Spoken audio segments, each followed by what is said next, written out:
You know the story of a religious Jew and a secular Jew who enter a bar? Well, let me offer a modern version. A Zionist Jew and a woke Jew enter a bar. The bartender says, "Hey, we don't serve dirty Jews here," then violently grabs them and forcefully throws them out. Outside on the ground, the woke Jew turns to the Zionist Jew and says, "See what you made him do? This is all your fault." That right there is the dynamic we're dealing with these days. There's a pattern in how some people talk about this conflict, and it always starts the same way. Blame Israel, excuse everyone else. Hi, I'm Daniel Seaman, and you're watching Straight Up from the JNS studios in Jerusalem, Israel. It's a recurring theme among certain circles who consistently absolve the Arab side of all responsibility for their situation while placing blame on Israel. In the past, they had various excuses for justifying their violent behavior and pinning blame for all the problems on Israel. For not recognizing the PLO, or not ceding territory, or not accepting the Palestinian right to self-determination. Then it was occupation, and now it's either we're colonialists or even genocide. Always some claim that is immediately made acceptable and regurgitated over and over. The worst are Jews in name only and the self-righteous Israelis who are quick to wave such claims while stressing that they're not like those Jews, embracing the opportunity to project their moral superiority over their political or ideological rivals. And while it is understandable that people would be concerned about the situation in Gaza, the problem is that the outrage is politically motivated and misguided. Among those who consistently virtue signal about it, few, if any of them, have expressed the same level of outrage over real tragedies occurring in Africa and elsewhere in the Middle East. Events which, unlike Gaza, are not premeditated and manufactured dramas. My point being that these people incessantly place blame on Israel and ignore the fact that this catastrophe was engineered by Hamas precisely to create the outrage. For 20 years, Hamas built a military machine inside civilian confines. Under schools, inside hospitals, beneath playgrounds, threaded through residential towers. They didn't just hide behind the civilians, they weaponized them. And the world was silent. They turned their own people into a strategic asset, a human shield vestige designed to force Israel into impossible moral dilemmas, and then use the resulting images to fan the flames of global outrage, which they had become to expect. They knew this would serve to restrain Israel and prevent Israel from removing the Hamas threat, as was the case for years. This expectation was vocalized by none other than the Hamas leader Musa Abu Marzouk in an interview in 2024. He stated that nobody in the whole world could have expected such a barbaric response by Israel to October 7th. He added that no one could have anticipated that the USA, Britain, and other Western countries would unite to defend Israel against Hamas. This was not the consequence that they were accustomed to. And this is where the Western discourse becomes completely detached from realities. Because not only have they never demanded responsibility from Hamas for its actions, none of these people ever said a word about what our children and all of us here in Israel have had to endure for years by what Hamas has done. Every few months having to run to shelters from missiles that Hamas fired into civilian areas, year after year after year.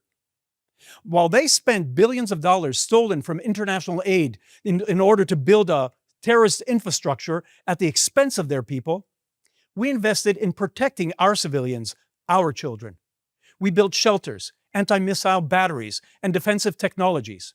And there were people in Israel who even reached out to the Gazans, helped their children, gave them jobs, drove Gazan families to be treated in Israeli hospitals. These are the same people who ended up being among the first victims of Hamas on October 7th. Israel went as far as ceding territory, withdrawing from and leaving Gaza. And instead of taking advantage of that to create a haven for their people, they used it to come after our families. What would you do? What would you demand your government do if you were in our situation? The perpetrators of these violent acts were encouraged for years by the hypocritic, self-proclaimed peace activists and now Gaza supporters who demonstrated in support of murderous terrorists and even now continue to cheer on October 7th. While Western politicians and activists are busy lecturing Israel about morality, almost none of them are paying attention to the corruption and the exploitation happening inside of Gaza, as the same players who manipulated their situation for years turned this war into a business model. Israel Channel 11 reported this week about Gaza's social media influencers. During the war, millions were raised by influencers online for, quote-unquote, the residents of the Gaza Strip. And thus they shared heart-wrenching videos, emotional appeals, dramatic footage of them handing out cash. Except, according to people inside of Gaza, the money never reached the civilians. Residents of Gaza described one influencer in particular, Zaid Mahdi, from northern Gaza. He was a man who lived modestly, according to them, before the war and became wealthy during it. His donation campaigns posted videos showing himself handing out cash to needy Gazans, creating the impression that the donations were being distributed. In reality, according to these sources, the videos were staged for marketing. Mahdi brought in millions which he kept for himself. And he wasn't operating alone. He is a member of Hamas, which is why he could continue running these campaigns and pocketing over $500,000 each time. The same thing we remember happened with another influencer, Salah Ja'afari, who many of you know as Faifo. He raised millions to build a hospital that never materialized. He was killed by Hamas shortly after the ceasefire began because he did not share the millions he got with them. Show me another situation where people are supposedly experiencing hunger and genocide, where they're engaging in social media fraud and exploitation. This is the part of the story that the world never wants to talk about. The internal rot in Gaza, the exploitation, the people who profit from the tragedy, while the international community blames Israel for every consequence of Hamas decisions. It all fits the same pattern. Israel is held responsible for the suffering Hamas creates and for the corruption its supporters generate. And it doesn't stop with the corruption inside Gaza. The distortion gets even deeper once you look into the information war being waged outside of Gaza. Because while Western activists are reposting dramatic on-the-ground updates from Gaza, the recent changes on X have exposed that most of these accounts aren't in Gaza at all. A simple feature under About This Account showing posting location, name change history, and VPN usage exposed that the top 50 accounts claiming to be Palestinians are not even in Gaza. They're posting from Turkey, Pakistan, Qatar, Saudi Arabia, even Iran. Meanwhile, donations meant for starving Gazans are flowing not to Palestinians, but to individuals living far from the conflict. People enjoying a luxurious life while pretending to be victims of a war. Lies, deception, and even scam. When it became clear they could not defeat Israel militarily, the Arab strategy shifted to propaganda. They built studios, editing suites, and production pipelines to manufacture content. Some of it is very highly sophisticated. The pattern, again, is very simple. Israel is blamed for everything, while the corruption, manipulation, and exploitation on the Arab side are ignored, excused, or even actively concealed.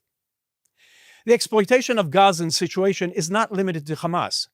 Many of those masquerading as human rights warriors, like these de la schmate delusional activists here, who look like they are acting in a scene out of Mad Max, or the keffiyeh-draped putzes here in this image, road warrior wannabes in their own mind, all grifting millions of dollars for their pretentious activities and fake outrage that could have gone to help those that they claim to be fighting for. Why fake, you say? If they were really so concerned, why then are they all silent when it's not about the Jews? About atrocities going on in Sudan, Nigeria, and even now in Iran. No one is paying them to take to the streets, I guess. Or simply, they are silent about Iran because what is happening there doesn't fit the Marxist anti-West narrative they've been pushing for years. Then, there are political whores, like California State Senator Scott Wiener, who is running for Congress seeking to fill the seat being vacated by Nancy Pelosi. For those of you who saw the debate clip from last week, I want to clarify that I do believe Israel has committed genocide in Gaza, and I want to explain why I hesitated at the debate. For the past 2 years, I have harshly opposed Israel's escalations in Gaza, and I've used phrases like total destruction and catastrophic levels of death and moral stain. But I haven't used the word genocide, and I want to explain why. As a Jew, I am deeply aware that the word genocide was created in the wake of the Holocaust, which was the industrial extermination of 6 million Jews. For many Jews, associating the word genocide with the Jewish state of Israel is deeply painful and frankly traumatic. But despite that pain and that trauma, we all have eyes, and we see the absolute devastation and catastrophic death toll in Gaza inflicted by the Israeli government. And we all have ears, and we hear the genocidal statements by certain senior members of the Israeli government. And to me, the Israeli government has tried to destroy Gaza and to push Palestinians out, and that qualifies as genocide. What a schmuck. This neutered opportunist jumped on the topic quivering. I stopped short of calling what is happening in Gaza genocide before, but I can't anymore. Poor soy boy. Trying to destroy Gaza and push Palestinians out is what qualifies as a genocide, he says. Ignoring the facts and the evidence to the contrary, he jumps on the bandwagon to gain benefits. He's a perfect example of the moral inversion Israel has had to deal with for years. People like Weiner or Wiener use the grave situation of Gazans here for their own purposes, but ignore the fact that they are a tool to promote the strategy behind the circumstances. They quote the made-up numbers, but they disregard the real tunnels beneath Gaza. And like so many Western politicians, he places the moral burden on the one actor that actually tried to protect civilians, rather than on the group that systematically and deliberately sacrifices them, the Gazans themselves. And this is the heart of the distortion. Israel is judged by the consequences Hamas intended for, not by the actions Hamas committed. I have said this in previous podcasts and have always stressed that Israel cannot be more responsible for the lives of Gazan civilians than Hamas itself. Such expectation and demand has never been put on any country, and Israel is singled out for this. Israel's obligation, like any country in the world, is to protect its own citizens. The very citizens Hamas has spent 2 decades preparing to kill. They weaponized their circumstance. They were kept in destitute and misery by Arabs who tried to annihilate us in 1948 and in 1967. When given the opportunity for statehood, they indoctrinated their population through the media, the religion, and schools. They indoctrinated them in hate. They used the billions in aid they received from around the world to construct military facilities beneath the urban residential areas, in schools and in hospitals, and they devised a plan with Iran, Syria, Hezbollah, Yemen, and Iraq to attack Israel, knowing that any Israeli response would be subject to criticism by the media, who became ideological allies long ago.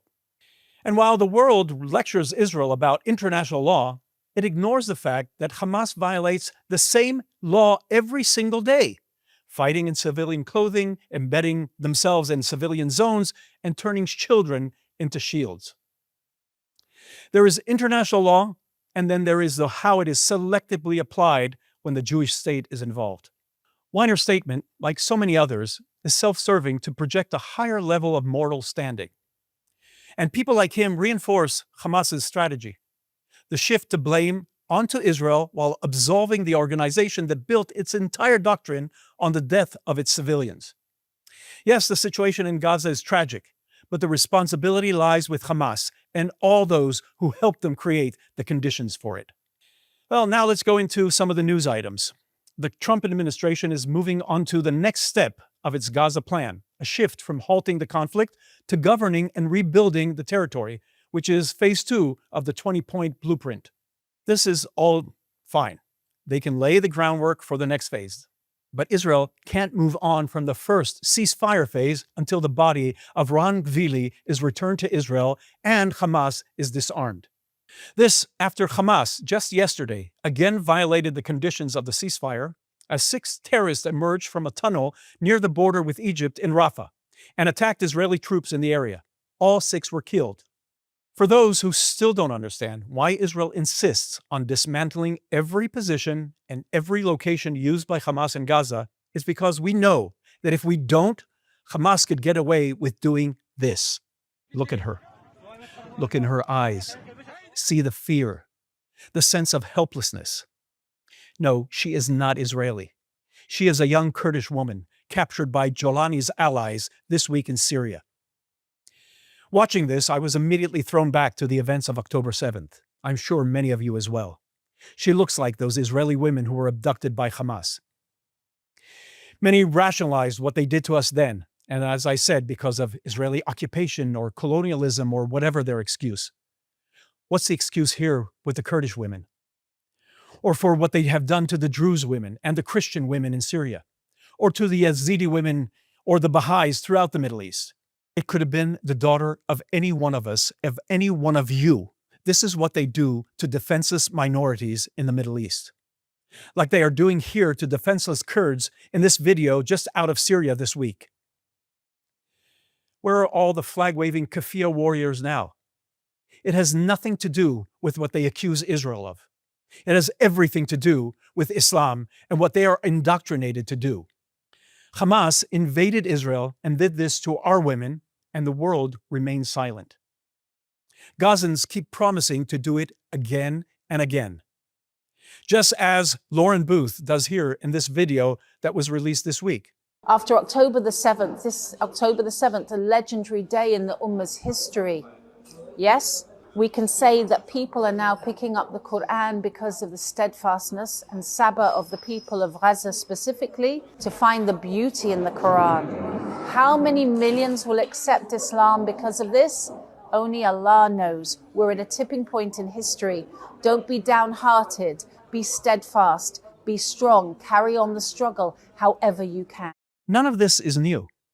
This is how Arabs were excited in 1948 about the Nakba, the tragedy, a term they originally used to describe what they intended to do to the Jews. And then it turned around on them. And the same excitement they had when back in the war in 67, when the very lands they are now crying over were in their hands. And look how that ended. Gaza too was under their control. They didn't build anything positive, only an infrastructure of terror hatred. Legendary day, she describes October 7th. Oh, and it indeed was legendary. They called October 7th a typhoon, Tufan el-Aqsa, which, like in 1948, they intended it to be applied to the Jews. And once again, it turned on them, and a typhoon they got. This modern-day she-her Muslim prophet was indeed prophetic on that day. It was indeed a tipping point, and it brought about destruction upon them, upon Hezbollah, upon Syria, upon Yemen, and now it's bringing down the Islamic regime of Iran. Sitting in a fancy restaurant on her fat ass and so piously telling Gazans to carry on, be steadfast. A bored, privileged white woman telling them to continue. How convenient on her part. And while Western woke women like her are parading around virtue signaling over false causes and performative clothing, our women have to be like this. This is Captain Yuval Duik, the platoon commander of a Nahal infantry reconnaissance unit, who on October 7th woke up to the sound of sirens and the reports of the invasion. Still in her pajamas, with only a handgun in her possession, she jumped into her car and sped toward the border with Gaza to join the fighting and to help her fellow soldiers. On the way, she encountered a convoy of terrorists riding motorcycles. I gripped the steering wheel with my knees and started shooting, she recounted. She managed to eliminate 2 terrorists, all on her own in the middle of the road. She survived that day and continues standing strong for the Jewish state of Israel. This is just a reminder of what the real world looks like and what real-life female heroines are like. For other events, which keep moving on, a colleague of mine on Galei Israel radio station, radio host Yossi Davidov, posted one of the best summaries of the events unfolding, which I would like to share with you. And I quote, "On 6/29, on that terrible morning," Davidov writes, "the Middle East began a transformation almost biblical in scale. A wheel started rolling and it will never turn back." And he's right. Look at the map today and you can see the dominoes falling as he describes it. Gaza, as we knew it, no longer exists. Israel now controls more than half of the Gaza Strip, a permanent strategic shift. Hezbollah, once the strongest terror organization in the world, are absorbing strikes all week on its soil and without daring to respond. Syria, already a hollow state, has watched Israel dismantle what remained of its military infrastructure while securing the high ground along the Hermon. In Yemen, Israel eliminated the Houthi leadership that even the Americans couldn't find, and they are now silent. And the finale, Iran, where coordinated strikes and covert operations wiped out billions in assets and shattered the regime's ambitions, all while quietly supporting the opposition inside the country. Davidov's point is simple. We are living through an historic realignment. Not a perfect reality, Judea and Samaria remain a grinding challenge, he writes, but a moment of profound regional change. A moment people will study for generations from now. Israeli political commentator Moshe Ashkenazi, who I have interviewed on the podcast before, also looks at the broader picture. On my Galei Israel radio show this week, Moshe addresses the criticism that some in Israel have with the way Netanyahu has been handling the war, especially the complaint of, why didn't we finish the job? Arguments you hear from both the ideological right and the political left. Yes, Moshe writes, Israel could have pushed every front, Gaza, Lebanon, Syria, Iran, all the way to total victory. And plenty of voices demand exactly that in real time. But Ashkenazi argues that Netanyahu chose something smarter, measured force applied with precision, creating internal dynamics that continue working in Israel's favor long after the military strikes ended. In Gaza, the devastation of Hamas's infrastructure and Israel's control over most of the Gaza Strip create a long-term vector toward the organization's dismantling and large-scale voluntary emigration. In Lebanon, the elimination of Hezbollah's senior command and the destruction of much of its military capability and the severing of its supply line through Syria opened the door for the Lebanese state to eventually strip the group of its heavy weapons and push it into decline.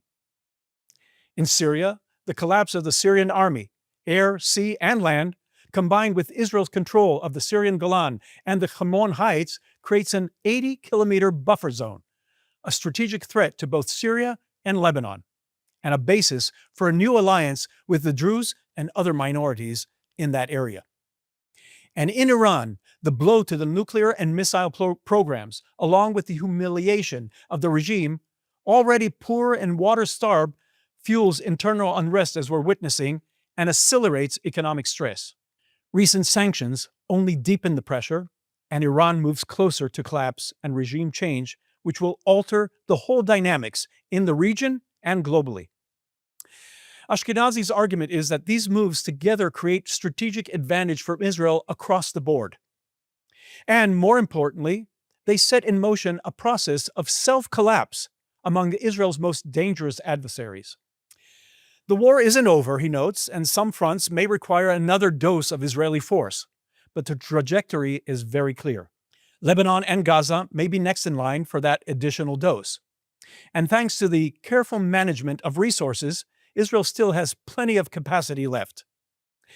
Moshe Ashkenazi concludes that patience and wisdom are the key, and Israelis have shown that we have both of them. On another interesting item, Israel and the United States are discussing a new security assistance agreement, as Netanyahu has informed the administration that Israel wants the aid to be reduced. The current agreement, signed with the Obama administration, is nearing its expiration, and given the current public atmosphere in the United States, Israel does not want to remain dependent on American security assistance. Netanyahu told Trump that he is interested in a new agreement that would gradually decrease the aid. So that's a round of some of the voices and items here in Israel. One last thought before concluding today's podcast. Mattel Toy Company this week launched its new autistic Barbie. If they want to be even more inclusive, I have a suggestion for them. They could launch the mentally deranged Barbie, all with hijab, keffiyeh, nose ring, and purple hair, waving the Pali flag. It's just a thought. Should give some of you something to write about in the comments. Well, that brings today's episode to a conclusion. Thank you for joining me here. I'll be with you again next week on Straight Up on JNS TV, coming to you from the Jerusalem, Israel studios.